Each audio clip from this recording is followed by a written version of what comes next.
কয়লা পাচার কাণ্ডে নাম জড়ালো মালদারও।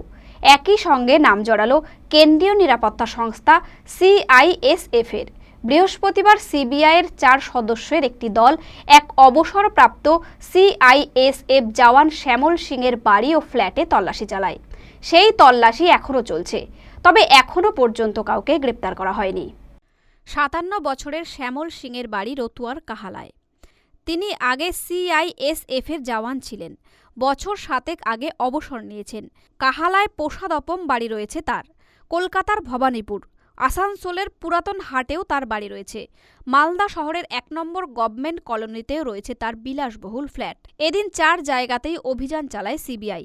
তবে ভবানীপুরের বাড়িতে তালাবন্ধ থাকায় সেখানে সিবিআই আধিকারিকেরা ঢুকতে পারেননি।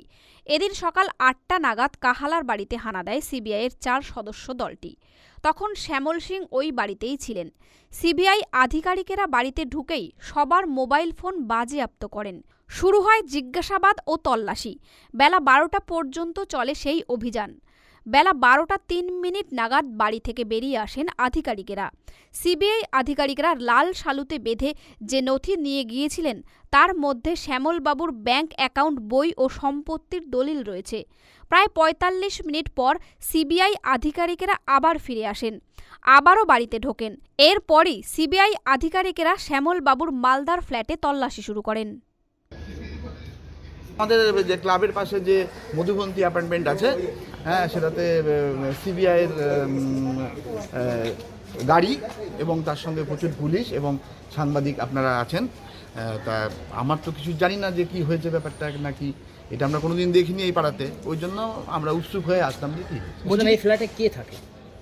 এই ফ্ল্যাটে তো অনেকজনই থাকে, কে থাকে আমি তো বলতে পারবো না। এখানে যেখানে এসেছে কার ফ্ল্যাটে গেছে? হ্যাঁ, শুনছি শ্যামল সিং, কিন্তু শ্যামল সিংকে আমি কোনোদিন দেখিও নি, জানিও না কোন ফ্ল্যাটে থাকে, তবে এই বিল্ডিংয়ে থাকে এটাই শুনছি, ওই জন্য এসছেন সবাই।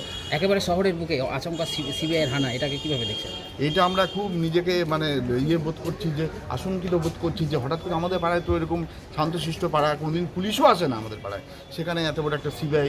আমরা তো পেপার টিভিতে দেখছি, আমাদের খুব খারাপই লাগছে যে এত সুন্দর পাড়া, যে মালদার মধ্যে 1 নম্বর কলোনি একটা নাম আছে, কিন্তু হঠাৎ করে আমরা লজ্জিত বোধ করছি। আপনার নাম? মালদা টুডে।